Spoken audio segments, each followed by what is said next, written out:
My name is Victoria Hayes, I'm 28 years old, and I thought nothing could hurt worse than watching my father hand over my childhood home to my sister.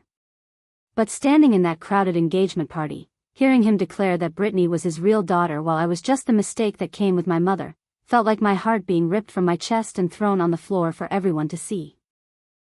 The lake house that held 20 years of my mother's memory, the house he promised would be mine since I was 8 years old, was now Brittany's wedding gift. The room fell silent as guests stared at me in shock and pity. I ran out of there with my sister's triumphant laughter echoing behind me, but what they didn't know was that I had one final card to play. Before we dive into this story, I'd love to know where you're watching from. Drop your location in the comments below, and don't forget to hit that like button if you're ready for a tale of family betrayal that will leave you speechless. Make sure you subscribe because this journey of revenge and justice is just getting started, and trust me, you won't want to miss what happens when the truth finally comes out. The favoritism didn't start overnight. It began 20 years ago when I was 8 years old and my world fell apart. My mother died in a car accident on a rainy Tuesday evening, and within what felt like minutes, my father Robert had already begun erasing her from our lives. The funeral was barely over when he started talking about fresh starts and moving forward. I was still sleeping with my mother's favorite sweater, still expecting her to walk through the front door with her arms full of art supplies and that bright smile that made everything better. 1 year later, Robert brought home Linda and her 5-year-old daughter Brittany. Not as friends, not as people we were dating, but as our new family. Just like that, everything my mother had built in our house was replaced with Linda's taste, Linda's rules, and Linda's precious daughter who could do no wrong. The wedding happened so fast I barely had time to process that this stranger was now calling herself my stepmother and demanding I call her mom. From the very first day, Brittany got the bigger bedroom, the one with the window seat that overlooked the garden where my mother used to paint. I was moved to the smaller room in the back of the house, told that Brittany needed more space for her clothes and toys. When I protested that it had been my parents' art room where my mother stored her canvases, Linda just smiled that cold smile and said I was being selfish. Robert nodded along like a bobblehead, completely under her spell. The expensive clothes came next. While I wore hand-me-downs from neighbors or cheap clothes from discount stores, Brittany got shopping trips to the mall every month. Linda would parade her around in designer dresses and patent leather shoes, cooing about how beautiful she looked while I stood there in my faded jeans with holes in the knees. When I asked my father why I couldn't have new clothes too, he said we needed to be practical about money and that I was growing so fast it would be wasteful. But the clothes were nothing compared to the activities. Brittany got enrolled in private dance lessons, piano classes, art tutoring, and French lessons. Her schedule was packed with enriching experiences while I was expected to come home after school and help with housework. Linda had a list of chores waiting for me every day. Dishes, laundry, vacuuming, organizing Brittany's room when she made a mess. When I complained that it wasn't fair, Robert sat me down and explained that I needed to be understanding because Brittany was adjusting to a new family and needed extra support. School became my refuge, the one place where my achievements couldn't be overshadowed by Brittany's mediocre performances that somehow received standing ovations from Robert and Linda. I threw myself into my studies, earning straight A's and getting accepted into the honor society. I won the science fair 3 years in a row, made the debate team, and earned awards for academic excellence. But every single achievement was met with polite congratulations and a quick redirect to whatever small thing Brittany had accomplished that week. I remember coming home with my acceptance letter to the National Honor Society, bursting with pride and excitement to share the news. Robert barely looked up from helping Brittany with her elementary dance routine, mumbling a distracted good job before turning back to praising Brittany for remembering the steps to a simple ballet combination. That night at dinner, the conversation centered entirely around Brittany's upcoming dance recital where she would be performing a 2-minute routine she had been practicing for months. The recitals became a monthly torture session where I was required to sit in the audience and applaud while Brittany stumbled through basic dance moves that any other 8-year-old could master in a week. But Robert and Linda acted like they were watching a future prima ballerina, jumping to their feet with thunderous applause and showering her with flowers and praise. Other parents would look confused by the overly enthusiastic response to such an ordinary performance, but my father was completely blind to how average Brittany truly was. Meanwhile, I learned to cook because Linda was always too busy driving Brittany to various activities to prepare meals. I learned to do my own laundry because Linda said I was old enough to be responsible for my own clothes. I essentially raised myself from the age of 9, becoming independent out of necessity while Brittany was babied and catered to at every turn. The only thing that kept me sane during those early years was the promise my father made about the lake house. It was a small cabin about an hour outside town that my mother had inherited from her parents. She had converted the back room into an art studio where she painted landscapes and portraits, and the walls were covered with her beautiful work. After she died, Robert promised me that the house would be mine someday because it held my mother's memory and her artistic legacy. That promise became my lifeline, the one thing that made all the unfairness bearable. When Brittany got a new bike while I rode my mother's old one with the squeaky chain, I reminded myself about the lake house. When Robert missed my high school graduation because Brittany had a stomach ache and needed him to stay home with her, I thought about the lake house. When Linda threw away my mother's gardening tools to make room for Brittany's craft supplies, I held on to the promise of the lake house where my mother's painting still hung on every wall. The first real betrayal came when I turned 18 and discovered that my college fund had been completely emptied. I had been counting on that money since I was 14, when Robert first told me about the account my mother had started for my education. She had been putting money aside since I was born, dreaming of the day her daughter would go to college and build a better life for herself. I found out about the theft in the most humiliating way possible. I was sitting in the guidance counselor's office at school, going over my college applications and discussing financial aid options. Mrs. Peterson asked about my family's contribution to my education costs, and I confidently told her about the college fund that would cover most of my tuition and expenses. She suggested I bring in the account statements so we could plan accordingly. That evening, I asked Robert for the paperwork, excited to see how much my mother's savings had grown over the years. He got that uncomfortable look on his face that I had learned to recognize whenever money conversations came up. After 20 minutes of hem and hawing, he finally admitted that the account was empty. Not low, not partially depleted, but completely wiped out. The money had been used to send Brittany to a prestigious private art school in Paris for a gap year program that cost $45,000. Robert explained it like he was doing me a favor, saying that I was smart enough to get scholarships and work my way through college, while Brittany needed the artistic exposure to find herself and develop her creative talents. The irony was crushing, my mother's college fund being used to send another girl to study art in the city my mother had always dreamed of visiting. Linda chimed in with her usual passive-aggressive support, suggesting that this was actually a great opportunity for me to learn independence and work ethic. She said too many young people were spoiled by having everything handed to them, and that earning my own way through college would make me appreciate my education more. The woman whose daughter had never worked a day in her life was lecturing me about the value of hard work. I spent the rest of my senior year working 3 jobs to save money for college. I worked at a grocery store after school, cleaned offices on weekends, and babysat neighborhood kids whenever I could. While my classmates were enjoying their final year of high school with parties and senior activities, I was scraping together every dollar I could earn. My grades suffered slightly from exhaustion, but I still managed to graduate in the top 10% of my class.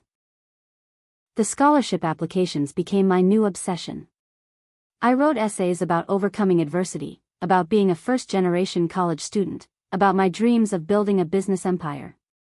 I applied to every merit-based scholarship I could find, spending my free time crafting personal statements and gathering recommendation letters from teachers who believed in my potential. Meanwhile, Brittany was posting Instagram photos from expensive Parisian cafes, showing off her studio apartment in the Marais district and her weekend trips to art museums and galleries. Her posts were full of deep thoughts about finding her artistic voice and discovering her passion for oil painting. The comments from Robert and Linda were gushing with pride about their worldly daughter who was becoming so sophisticated and cultured. I ended up starting at the local community college because it was all I could afford. While Brittany was studying life drawing with real models in Paris studios, I was taking basic math and English classes in portable classrooms behind a strip mall. The contrast was not lost on me, but I was determined to make the best of my situation and transfer to a 4-year university as soon as possible. My community college experience taught me more about resilience than any fancy art program ever could. I worked 20 hours a week at a campus bookstore while taking a full course load, studied in my car between shifts, and lived on ramen noodles and peanut butter sandwiches to save money. Every semester, I watched my bank account balance and calculated how many more classes I could afford. After 2 years of perfect grades and Dean's List recognition, I finally saved enough money to transfer to the state university. The day I got my acceptance letter, I drove straight to my father's house to share the news. I found him in the backyard setting up an elaborate welcome home party for Brittany, who was returning from her year abroad with a few oil paintings and a French accent she had somehow acquired. The party was catered with expensive appetizers and champagne, celebrating Brittany's artistic growth and cultural sophistication. When I tried to share my transfer acceptance, Robert gave me a distracted hug and said we would celebrate my news later because today was about welcoming Brittany home. Later never came, and my achievement was forgotten in the excitement over Brittany's slideshow of Paris photos and her plans to open a local art studio with Robert's financial backing. That night, I overheard Linda on the phone with her sister, talking about the family dynamics. She said that Victoria was just lucky they had kept her around after her mother died, and that she should be grateful for everything Robert had provided instead of always asking for more. The words hit me like a physical blow, confirming what I had suspected for years but hoped wasn't true. I was not considered family by Linda, just a burden they had inherited along with my mother's life insurance money. My college years became a blur of work and study, determined to graduate with honors despite having no family support. I took out student loans to cover what my part-time jobs couldn't, knowing I would graduate with debt but also with a business degree that could change my life. Robert missed my graduation ceremony because Brittany was having her first local art show opening, where she sold exactly one painting to Linda's sister out of pity. After graduating summa cum laude with a degree in business administration, I started my own marketing consultancy from my tiny studio apartment. While other graduates were partying or taking unpaid internships, I was cold calling small businesses and offering my services at rates so low I was barely breaking even. But I was building a client base and developing a reputation for delivering results that exceeded expectations. My consultancy specialized in digital marketing for small construction companies, restaurants, and retail shops that couldn't afford the big advertising agencies. I worked 18-hour days, learning graphic design, social media management, website development, and search engine optimization through online tutorials and trial by error. My apartment became my office, my bedroom became my conference room, and my kitchen table became my design studio. The business grew slowly but steadily over 3 years. I landed a few major contracts with regional restaurant chains and a local furniture store that wanted to expand their online presence. My income finally reached the point where I could afford a real office space and consider hiring an assistant. For the first time since my mother died, I felt like I was building something that belonged entirely to me. That's when Robert appeared at my office door with flowers and an apology. He said he had been thinking about our relationship and realized he had made mistakes in how he treated me over the years. Linda had been encouraging him to reach out and repair our bond before it was too late. He wanted to make things right by partnering with me on a business venture that would benefit both of our companies. His construction company had been struggling with marketing and customer acquisition, while my consultancy needed larger, more stable contracts to really take off. He proposed a partnership where I would handle all marketing and business development for his construction projects, while he would provide the capital investment I needed to expand my operations and hire additional staff. The proposal seemed too good to be true, but Robert came prepared with financial statements, projected earnings reports, and a partnership contract that looked legitimate and fair. He talked about wanting to leave a legacy business that we could build together, something that would honor my mother's memory by combining her daughter's business skills with his construction expertise. Against my better judgment, I agreed to the partnership. I invested my life savings of $68,000 into the joint venture, money I had scraped together through years of living on rice and beans and sleeping on a mattress on the floor. The partnership contract gave us equal ownership and decision-making power, with profits split 50-50 after expenses and reinvestment. For the first 6 months, the partnership exceeded all expectations. My marketing strategies brought in more construction contracts than Robert had seen in years. I developed relationships with property developers, homeowners associations, and commercial building managers who trusted my recommendations. The construction crews were booked solid for months in advance, and we were generating more revenue than either of our individual businesses had ever produced. I worked around the clock managing marketing campaigns, client relationships, project coordination, and financial planning. My health began to suffer from the stress and long hours, but the financial success made it seem worthwhile. We were building something significant together, and for the first time in my adult life, I felt like my father was proud of what I had accomplished. The partnership also seemed to be improving our personal relationship. Robert invited me to family dinners again, asked for my business advice on other investments, and even mentioned that he was considering making me the primary beneficiary of his construction company when he retired. Linda was surprisingly supportive as well, praising my business acumen and telling neighbors about my success. But late one evening, while working at the office to finish a proposal for a major commercial development project, I discovered bank statements that Robert had accidentally left on his desk. The statements showed transfers from our joint business account to a personal account I had never seen before. Large amounts of money, totaling over $150,000, had been moved out of our partnership funds over the past 4 months. When I confronted Robert about the transfers the next morning, he initially tried to deny any knowledge of them. Then he claimed they were temporary loans he had made to himself to cover personal expenses, and that he planned to pay the money back before the end of the fiscal year. Finally, when I pressed for more details, he admitted that he had been using partnership profits to fund a major purchase for Brittany. The purchase was an art gallery in Manhattan that Brittany wanted to open to showcase her work and represent other emerging artists. The gallery space cost $300,000, and Robert had been secretly funneling our business profits into a down payment and renovation costs. He justified the deception by saying that the gallery would eventually be profitable and benefit our entire family's financial future. I was devastated by the betrayal, but even more hurt by the realization that Robert had planned this deception from the beginning. The partnership had never been about repairing our relationship or building a legacy together. It had been about accessing my marketing skills and investment capital to fund Brittany's artistic dreams while giving me just enough success to keep me working without questioning the finances. When I demanded access to all financial records and threatened legal action to recover my stolen investment, Robert and Linda went on the offensive. They produced documents that appeared to show I had agreed to the gallery investment as part of our original partnership terms. The paperwork looked official and was notarized, but I had never seen these documents before and certainly had never signed anything authorizing the use of partnership funds for Brittany's personal projects. Linda backed up Robert's story, claiming she had witnessed me signing the documents and expressing enthusiasm about supporting Brittany's artistic career. She said I was probably suffering from stress-induced memory problems and should consider taking a vacation to clear my head. The gaslighting was so complete and coordinated that I began to question my own sanity and memory of events. My lawyer reviewed the documents and confirmed they were sophisticated forgeries, but proving fraud would require an expensive legal battle that could take years to resolve. Meanwhile, the construction business was suffering because I was too distressed and exhausted to focus on marketing efforts.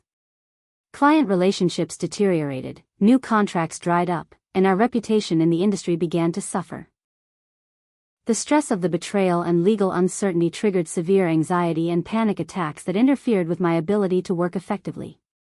I lost weight, developed insomnia, and found myself unable to concentrate on even simple tasks. My doctor prescribed medication for anxiety and recommended therapy, but I couldn't afford either while fighting the legal battle to recover my stolen investment. Just when I thought my life couldn't get more complicated, I met James Morrison at a coffee shop near my office. He was an architect working on a sustainable housing project downtown, and we struck up a conversation about urban development and environmental design. James was intelligent, kind, and genuinely interested in my work and opinions. For the first time in years, I felt like someone valued me for who I was rather than what I could provide. Our relationship developed slowly over several months of coffee dates, long walks through the city, and deep conversations about our dreams and goals. James was understanding about my family situation and supportive during the ongoing legal battle with Robert. He never pressured me to reconcile with my father or questioned my version of events like so many other people did. Having someone believe in me unconditionally was healing in ways I hadn't expected. After 18 months of dating, James proposed during a weekend trip to the lake house that still technically belonged to my father.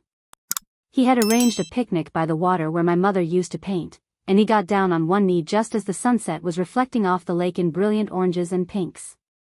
The proposal was perfect, romantic, and felt like a new beginning after years of family trauma and business betrayals.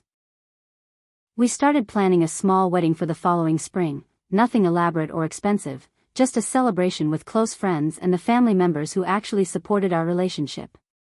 James suggested we keep the engagement announcement quiet for a while so we could enjoy being engaged without outside pressures and opinions. I agreed, wanting to protect our happiness from my toxic family dynamics. But Brittany returned from Manhattan during this time, claiming her art gallery had failed due to poor market conditions and unrealistic expectations from investors. The truth was that she had no business experience, no understanding of art markets, and no ability to manage finances responsibly.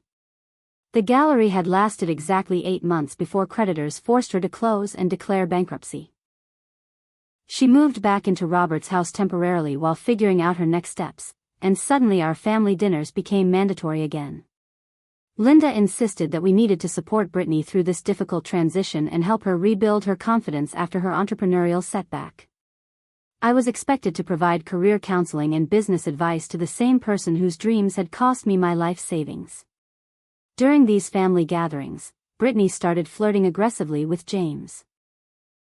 She would sit next to him at dinner, ask detailed questions about his architecture projects, and compliment his design aesthetic with breathless admiration. She wore low-cut tops and short skirts to family barbecues, touched his arm when she laughed at his jokes, and found excuses to be alone with him in the kitchen or on the porch.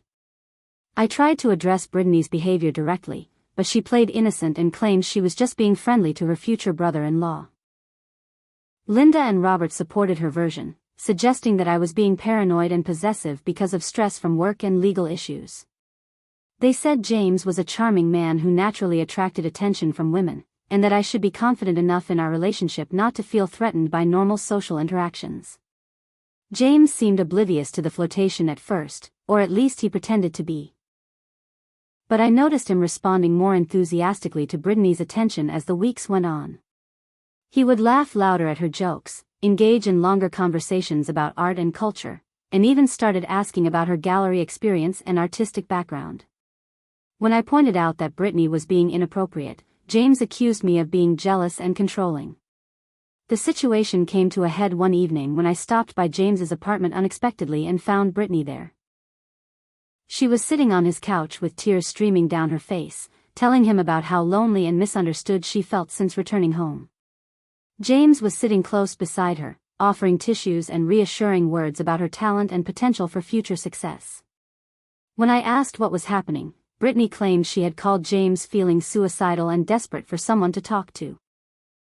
She said she couldn't reach me and remembered that James had mentioned being a good listener who cared about mental health issues.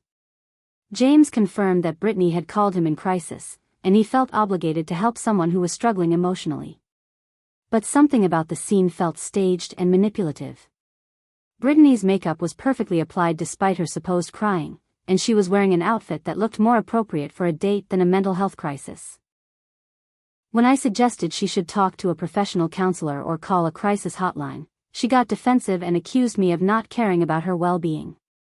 Over the following weeks, these crisis calls became more frequent. Brittany would contact James whenever I was working late or traveling for business, claiming she needed emotional support and had no one else to turn to.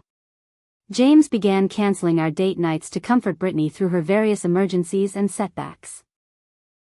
When I complained about his availability, he said I was being selfish and unsupportive of someone who was genuinely struggling. The end of our engagement came after I discovered text messages between James and Brittany that revealed the extent of their emotional relationship.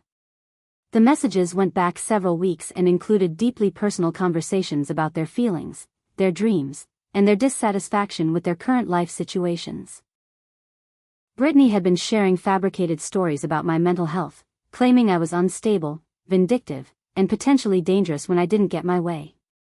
James admitted that he had developed feelings for Brittany and was confused about his commitment to our relationship. He said the engagement had happened too quickly and that spending time with Brittany had made him realize he wasn't ready for marriage. The breakup was devastating, but discovering the manipulation and betrayal was even worse than losing the relationship itself. Later, through a mutual friend, I learned that Brittany had been texting James for months before her return from New York. She had gotten his number from Linda and had been gradually building an emotional connection while pretending to be concerned about my happiness and well-being. The crisis calls and emergency visits were all planned manipulations designed to create intimate situations where she could present herself as vulnerable and needing rescue. My maternal grandmother, Dorothy Chin, passed away 6 months after my broken engagement, leaving me the only connection to my mother's family that I had left. Grandmother Dorothy had been my refuge during childhood visits, the one person who told me stories about my mother's talent, dreams, and loving nature. She lived in a small house filled with family photographs and antique furniture that had been passed down through generations. In her will, Grandmother Dorothy left me her entire jewelry collection, which included pieces that had been in our family for over a century.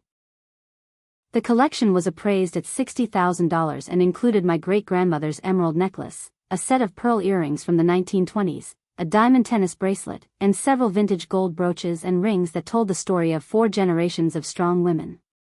The will was clear and legally binding, witnessed by 2 neighbors and notarized by Grandmother Dorothy's lawyer. She had specifically stated that the jewelry should go to Victoria Hayes as the last remaining connection to her daughter's memory and legacy. The reading of the will took place in the lawyer's office with me, Robert, and Linda present as the only surviving family members. But within days of the funeral, Robert appeared at my apartment claiming that the jewelry collection had been borrowed by my mother years earlier and never returned to Grandmother Dorothy. He produced documents that appeared to show a loan agreement between my mother and grandmother, stating that the jewelry was temporary collateral for a $5,000 loan that was never repaid before my mother's death. The loan documents looked official and were dated appropriately, but I had never heard my mother or grandmother mention any financial arrangement between them. Grandmother Dorothy had been financially comfortable her entire life and had never indicated that my mother owed her money or had taken jewelry without permission. The story didn't match anything I knew about their relationship or my mother's character. Robert demanded that I turn over the jewelry collection to him as the executor of my mother's estate, claiming that the debt needed to be settled before any inheritance could be distributed. When I refused and demanded proof that the loan documents were authentic, Robert threatened to take legal action and suggested that I was trying to steal family heirlooms that didn't belong to me. Linda supported Robert's claims and produced additional paperwork that appeared to show Grandmother Dorothy expressing concerns about the borrowed jewelry in letters and phone calls. According to these fabricated documents, my grandmother had been too polite and family-oriented to demand the jewelry back while my mother was alive, but had always intended for the items to be returned after my mother's death. The legal battle over the inheritance lasted 8 months and cost me $12,000 in attorney fees that I couldn't afford while still fighting the business partnership fraud case. Robert had connections in the local legal system through his construction business and years of political contributions, while I was represented by a young lawyer who was doing his best but lacked the resources and influence to compete effectively. During the legal proceedings, Brittany announced her engagement to Trevor Hamilton, a wealthy real estate developer whose family owns shopping centers throughout the state. The engagement party was a lavish affair held at the country club, and Brittany wore my great-grandmother's emerald necklace as her statement jewelry piece. The photos from the event were posted on social media with captions about family heirlooms and generational wealth. Seeing my inheritance around Brittany's neck at her engagement party was like being stabbed in the heart. The emerald necklace had been my mother's favorite piece, worn to every special occasion and wedding anniversary. Grandmother Dorothy had promised it would be mine someday, along with the stories and memories that came with each piece in the collection. The legal case dragged on while Robert's lawyers filed motion after motion, claiming new evidence and procedural complications that required additional court dates and depositions. My lawyer suspected the delays were intentional, designed to exhaust my financial resources and force me to accept a settlement that would leave me with nothing while Robert kept the jewelry collection. Meanwhile, Brittany continued wearing different pieces from the collection to social events around town, posting photos, and giving interviews to the local lifestyle magazine about her family's history and the importance of preserving generational treasures. She told elaborate stories about the jewelry's significance and her emotional connection to pieces that had belonged to women she had never met. The psychological warfare was as damaging as the legal battle itself. Every time I saw Brittany wearing my inheritance, I felt the loss of my mother and grandmother all over again. The jewelry represented more than financial value. It was the last tangible connection to the women who had loved and believed in me before my father's second family took over my life. My health continued to deteriorate under the stress of multiple legal battles and emotional trauma. I developed chronic headaches, digestive issues, and episodes of depression that made it difficult to maintain my business and personal relationships. The constant fighting and uncertainty was destroying my ability to function normally or plan for the future. The final ruling came 18 months later, with the judge deciding that the loan documents were suspicious but that the burden of proof for fraud was too high to overcome. Robert was awarded temporary custody of the jewelry collection pending further investigation, which essentially meant he could keep the pieces indefinitely while the legal system moved at a glacial pace through appeals and counter-motions. The engagement party for Brittany and Trevor was held at the Grand Ballroom of the historic Palmer Hotel, the most expensive venue in town. The guest list included 300 people from high society, business leaders, political figures, and anyone else Robert and Linda wanted to impress with their daughter's successful match. The event was catered by the city's premier restaurant and featured an open bar, live music, and elaborate floral arrangements that cost more than most people's annual salaries. I received my invitation 3 weeks before the event, delivered by courier with elegant calligraphy and gold-embossed lettering. The invitation made it clear that this was not just an engagement party but a celebration of Brittany's triumph in landing a wealthy husband and securing her place in the local social hierarchy. Linda had been planning the party for months, treating it like the social event of the decade. Despite everything that had happened between us, I felt obligated to attend as a family member. Part of me hoped that the celebration might provide an opportunity for reconciliation, or at least a chance to see my father in a good mood for once. I spent money I didn't have on an appropriate dress and shoes, wanting to look respectable even though I knew I would be surrounded by people who had heard various versions of our family conflicts. The party was everything I expected and worse. Brittany looked stunning in a designer gown that probably cost more than my monthly rent, and she was wearing the complete set of my grandmother's jewelry as her accessories for the evening. The emerald necklace, pearl earrings, and diamond tennis bracelet sparkled under the ballroom lights while she posed for professional photographers and accepted congratulations from guests. Trevor seemed like a decent enough man, but it was clear that he had been chosen more for his bank account than his personality. Brittany clung to his arm throughout the evening, introducing him to guests with emphasis on his family's business holdings and real estate portfolio. Linda beamed with pride at having successfully married off her daughter to someone who could provide the lifestyle she felt Brittany deserved. Robert gave a speech during dinner that praised Brittany's grace, beauty, and artistic talent. He talked about watching her grow from a sweet little girl into an accomplished young woman who had captured the heart of a wonderful man. The speech was filled with inside jokes and shared memories that painted a picture of a close-knit, loving family that bore no resemblance to my actual childhood experience. As the evening progressed, I found myself standing alone near the bar, watching my family celebrate while feeling like an outsider looking through a window at someone else's life. Former friends and co-workers approached me with awkward small talk, clearly aware of the family drama but unsure how to navigate the social minefield. Some people seemed genuinely sympathetic, while others appeared to be gathering gossip to share with their own social circles. That's when Robert approached the microphone again and asked for everyone's attention. He announced that he had a special surprise for the happy couple, something that would help them start their married life with a strong foundation and beautiful memories. My stomach dropped as I realized what was coming, but I couldn't have prepared myself for the public humiliation that followed. Robert announced that he was giving Brittany and Trevor the family lake house as a wedding gift.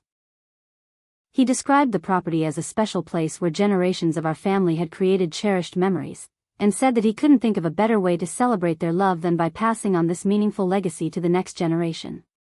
The crowd erupted in applause and admiration for his generosity. I stood frozen in shock as Robert continued his announcement, explaining how the lake house had been in our family for decades and held special significance as a place of creativity and inspiration. He mentioned my mother's art studio in passing, describing it as part of the property's charm and history that would surely inspire future artistic endeavors. The casual way he discussed my mother's memory felt like a knife twisting in my chest. Unable to contain my emotion any longer, I approached Robert during a lull in the applause and asked to speak with him privately. When he refused to step away from the microphone, I confronted him publicly about his promise to give me the lake house. I reminded him of the conversations we had shared over the years about preserving my mother's memory and ensuring that her art studio remained in the family. The confrontation quickly escalated as Robert denied ever making such promises and suggested that I was confused or misremembering our conversations. Linda joined the discussion, backing up Robert's version of events and implying that I had a tendency to imagine things that never actually happened. The crowd watched in fascination and horror as our family drama unfolded in front of 300 guests. Robert's face turned red with anger as I continued pressing the issue, demanding to know why he was giving away the one thing that connected me to my mother's memory. That's when he delivered the blow that shattered my world completely. In front of everyone we knew, he declared that Brittany was his real daughter, the child who had brought him joy and pride throughout her life, while I was just the mistake that came with my mother. The words hung in the air like poison as the entire ballroom fell silent. Guests stared at me with shock, pity, and uncomfortable fascination while I struggled to process what my father had just said about me in public. Some people looked away in embarrassment, while others pulled out their phones to record what was clearly going to become the scandal of the social season. Brittany's reaction was the most devastating part of the entire scene. Instead of looking shocked or defending me against Robert's cruel words, she smiled with satisfaction and triumph. Her expression made it clear that this public humiliation was exactly what she had been hoping for, the final victory in a competition I hadn't even known we were having. I ran from the ballroom with tears streaming down my face, pushing past guests who tried to offer comfort or ask if I was okay. The sound of Brittany's laughter followed me into the hotel lobby, confirming that my destruction had been planned and orchestrated as entertainment for her special evening. The valet brought my car while I stood trembling in the parking lot, trying to comprehend how my life had reached this point of complete devastation. The drive home was a blur of tears and rage, replaying Robert's words and Brittany's triumphant expression over and over in my mind. By the time I reached my apartment, social media was already buzzing with photos and videos from the confrontation. My public humiliation was being shared, commented on, and dissected by people who barely knew me but felt entitled to judge my family's situation and emotional response. I spent the next 3 days in my apartment, ignoring phone calls from concerned friends and avoiding social media where the engagement party incident had become a trending topic of local gossip. The humiliation was complete in public, and I couldn't see any path forward that didn't involve leaving town permanently and starting over somewhere nobody knew my history. That's when I decided to clean out my childhood bedroom one final time before disappearing from everyone's lives forever. I drove to Robert's house while he and Linda were at work, using my old key to enter through the back door like I had done countless times as a teenager sneaking home after curfew. The house felt foreign and unwelcoming, filled with Linda's decorating choices and Brittany's personal belongings that had taken over every common space.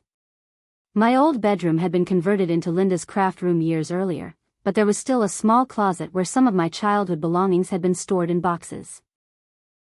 I intended to throw everything away without looking through it, wanting to sever all connections to this family and these memories that had caused me so much pain over the years. But while emptying the last box, I noticed that one of the floorboards in the closet was loose and slightly raised. Curiosity got the better of me, and I pried up the board to see if anything had fallen underneath over the years. What I found changed everything I thought I knew about my family history and my legal standing in all our conflicts.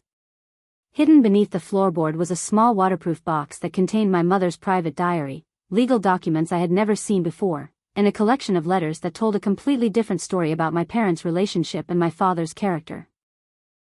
The diary entries revealed that my mother had been documenting Robert's behavior and collecting evidence for months before her death. The first shocking discovery was that my parents had never been legally married. Robert was already married to Linda when he met my mother, making their entire relationship an extramarital affair that had lasted 8 years. My birth certificate listed Robert as my father, but the marriage certificate between my parents was a fake document that Robert had created to maintain appearances in their small town. This meant that Linda was Robert's legal wife throughout my entire childhood, making Brittany his legitimate daughter while I was technically illegitimate despite living as part of his family. The family structure I had grown up believing was real was actually an elaborate deception that protected Robert's reputation while denying my mother and me any legal protections or inheritance rights. The legal documents in the box included the original deed to the lake house, which had been purchased entirely with money from my mother's inheritance when her parents died. Robert had not contributed a single dollar to the purchase price, meaning the property legally belonged to my mother's estate and should have passed to me as her only heir. The deed was in my mother's name only, contradicting Robert's claims of ownership. My mother's diary entries from the months before her death revealed that she had discovered Robert's existing marriage to Linda and was planning to leave him. She had consulted with a lawyer about her options and had been preparing to file for custody of me and ownership of the lake house. The diary described her fear that Robert would try to steal her property and deny her parental rights if she exposed his bigamy. Even more damaging were the business documents showing that Robert had been embezzling from construction clients and business partners for over 15 years. My mother had discovered invoices for materials that were never delivered, contracts for work that was never completed, and systematic overcharging of clients who trusted Robert's reputation in the community. She had been gathering evidence to report him to authorities when she died. The letters in the box were correspondence between my mother and her lawyer, discussing strategies for protecting her assets and ensuring my welfare if something happened to her. The lawyer had advised her to document everything and keep copies of important papers in a secure location that Robert couldn't access. My mother had chosen my bedroom closet because Robert never entered my room and would never think to look there. Reading my mother's words about her love for me and her determination to protect my future brought me to tears, but it also filled me with a sense of purpose I hadn't felt in years. She had fought for me even when I didn't know I needed protection, and now her evidence could finally expose the truth about Robert's character and criminal activities. Armed with this information, I spent the entire night researching property law, bigamy statutes, and embezzlement penalties. I contacted David Rodriguez, a family law attorney who specialized in complex inheritance cases and had a reputation for taking on powerful local figures when justice demanded it. David agreed to review my evidence and discuss legal options during an emergency consultation. The next morning, I also called my best friend Samantha Chin, who had remained loyal throughout all my family drama and legal battles. Samantha was a certified public accountant who worked for a regional auditing firm, and I knew she would understand the financial implications of what I had discovered. Together, we developed a plan that would expose Robert's crimes while protecting my legal interests. I spent the following week writing a letter that would explain everything to Brittany, Linda, and anyone else who had participated in my systematic destruction over the years. The letter detailed my discoveries about Robert's bigamy, embezzlement, and theft of my inheritance, along with my plans for seeking justice through legal and regulatory channels. I wanted them to understand that their victory celebration had been premature and that the truth would finally come to light. David Rodriguez was everything I had hoped for in a lawyer: thorough, strategic, and absolutely fearless when it came to exposing corruption and fraud. After reviewing my mother's documents and conducting his own investigation, he confirmed that we had an airtight case for recovering the lake house, reporting Robert's embezzlement to federal authorities, and potentially pursuing criminal charges for bigamy and fraud. Our first step was filing a quiet title action to establish my legal ownership of the lake house based on the original deed and my mother's estate. The property records clearly showed that Robert had never had any ownership interest in the house, despite living there and claiming it as his own for 20 years. David also filed liens against Robert's other properties to prevent him from hiding assets before the criminal investigation concluded.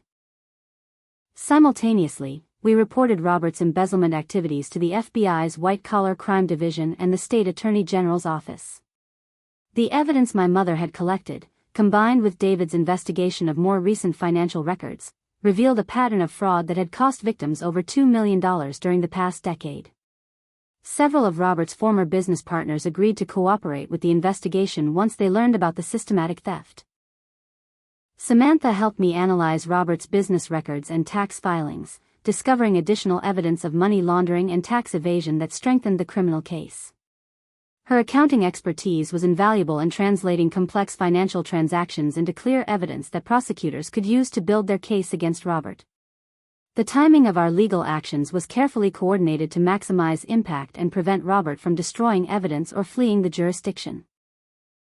We knew that Brittany's wedding was scheduled for the following Saturday, and we decided that serving the legal papers during the ceremony would ensure maximum public exposure of Robert's crimes while preventing him from claiming ignorance or victim status.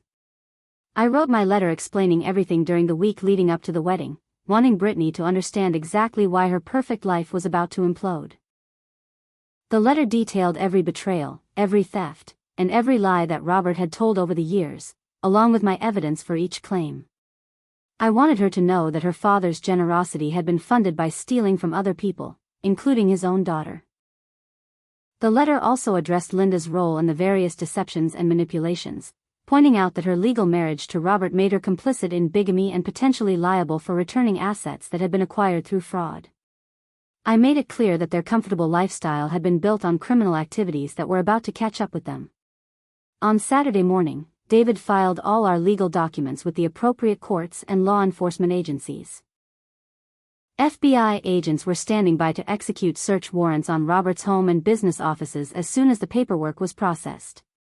We had coordinated with local police to ensure that Robert would be arrested at the wedding venue to prevent him from destroying evidence or intimidating witnesses. The wedding ceremony was held at the same country club where Brittany's engagement party had taken place, with even more elaborate decorations and a larger guest list of influential community members. Brittany looked radiant in a designer wedding gown that probably cost more than most people's cars, once again wearing my grandmother's jewelry as her bridal accessories. I wasn't invited to the wedding, but Samantha attended as a guest of one of Trevor's business associates, positioning herself to witness the events and provide me with a first-hand account of what happened. She carried my letter in her purse, with instructions to deliver it to Brittany at the precise moment when law enforcement arrived to arrest Robert. The ceremony proceeded normally through the exchange of vows and rings, with Robert beaming proudly as he walked Brittany down the aisle and delivered a touching speech about watching his daughter find true love. The irony of his words about love and family was not lost on anyone who knew the truth about his character and treatment of his actual daughter. But just as the minister was about to pronounce Brittany and Trevor husband and wife, FBI agents entered the ballroom and approached Robert with handcuffs and an arrest warrant.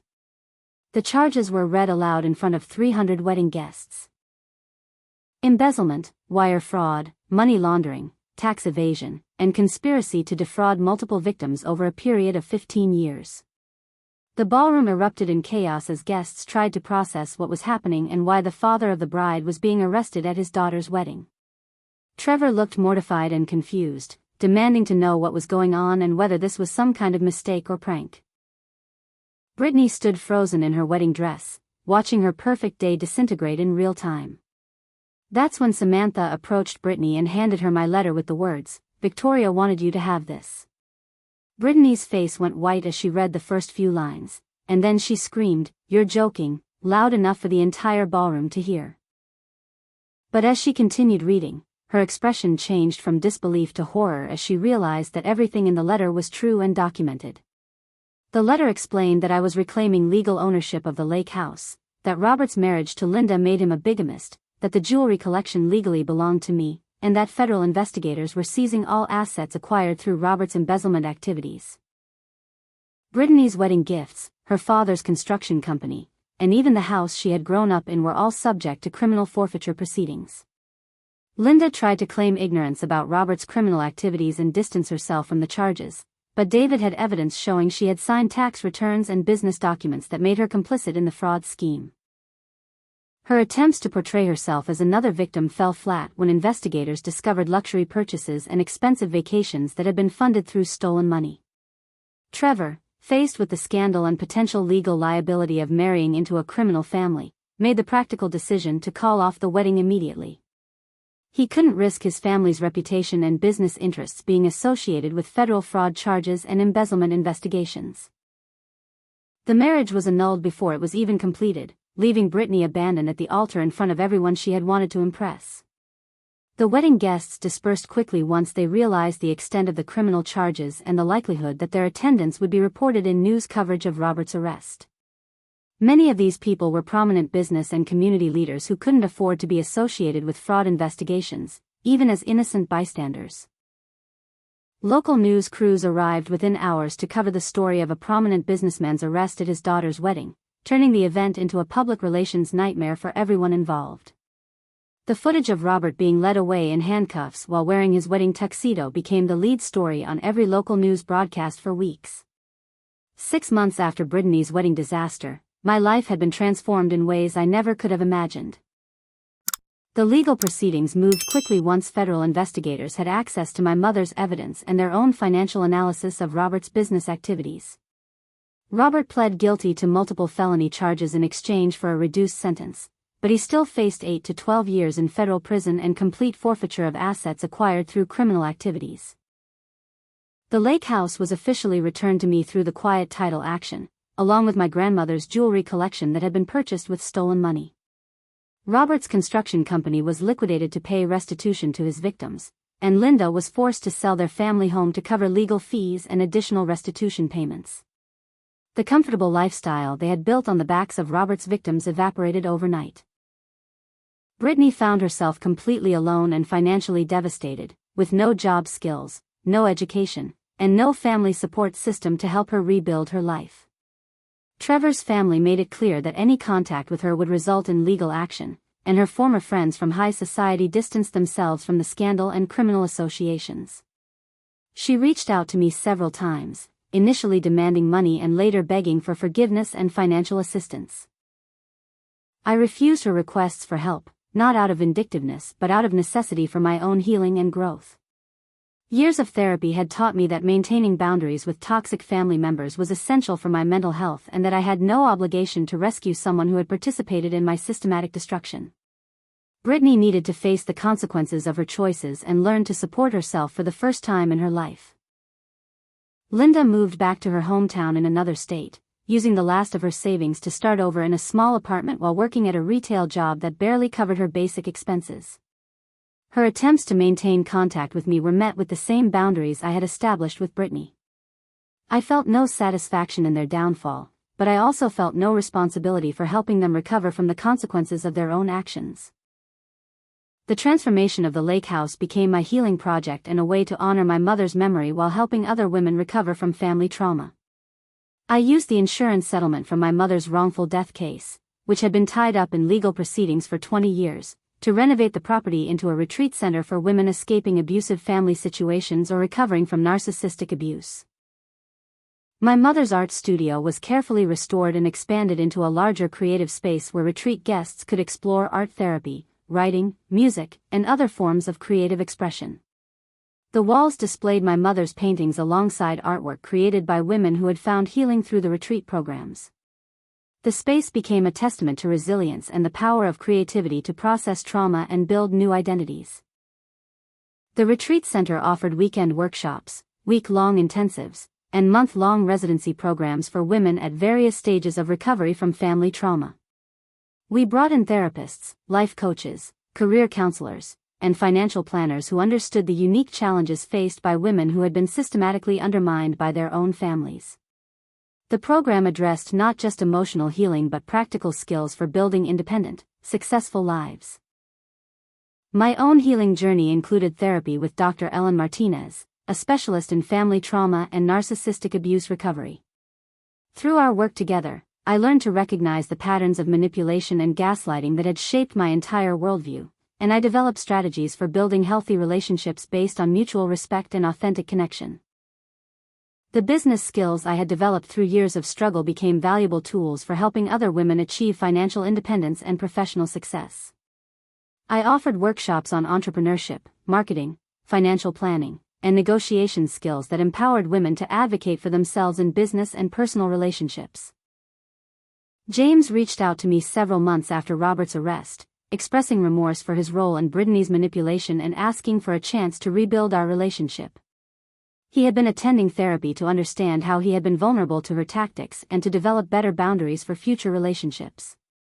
While I appreciated his growth and apology, I had moved beyond the pain of our broken engagement and was no longer interested in revisiting that chapter of my life. The retreat center attracted women from across the country who had heard about our programs through word of mouth and online communities for abuse survivors. Many of these women had similar stories of family betrayal, financial abuse, and systematic undermining by people who were supposed to love and protect them. Creating a community of survivors who understood each other's experiences was healing for everyone involved, including myself. One of my favorite retreat activities was teaching art classes in my mother's restored studio, sharing her techniques and encouraging women to express their emotions through creative work. Many participants had never considered themselves artistic, but they discovered that creativity could be a powerful tool for processing trauma and envisioning new possibilities for their lives. The financial success of the retreat center exceeded my expectations, generating enough revenue to expand the programs and offer scholarships for women who couldn't afford the full fees. We also developed partnerships with domestic violence organizations, legal aid societies, and career development programs that referred women to our services as part of their recovery planning. My personal relationships improved dramatically as I learned to recognize and avoid people with manipulative tendencies while attracting friends and colleagues who valued authenticity and mutual support. Samantha remained my closest friend and became the retreat center's financial manager, helping me develop sustainable business practices that honored our mission while ensuring long-term viability. The legal victory over Robert and the recovery of my stolen assets felt satisfying, but the real triumph was building a life that reflected my values and provided meaningful help to other women facing similar challenges.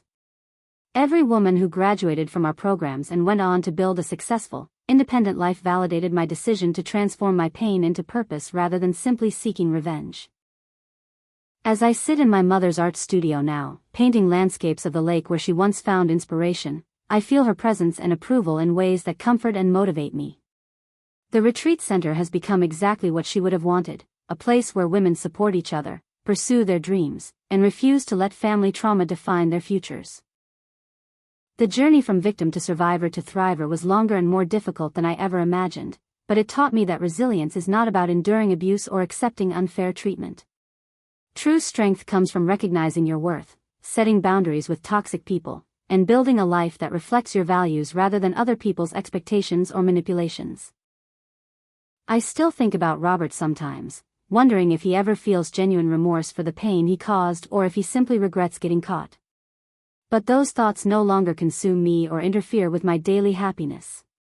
His opinion of me is irrelevant to my sense of self-worth, and his absence from my life has created space for people who actually value and support my growth and success. The retreat center continues to grow and evolve, adding new programs and services based on the needs and feedback of the women we serve. We are planning to open a second location next year and have been approached about developing an online program that could reach women in rural areas or other countries where our services are not currently available. My story has become part of the curriculum at the retreat center, not as inspiration porn but as a realistic example of how long-term planning, legal action, and personal growth can help women escape even the most systematic abuse and manipulation.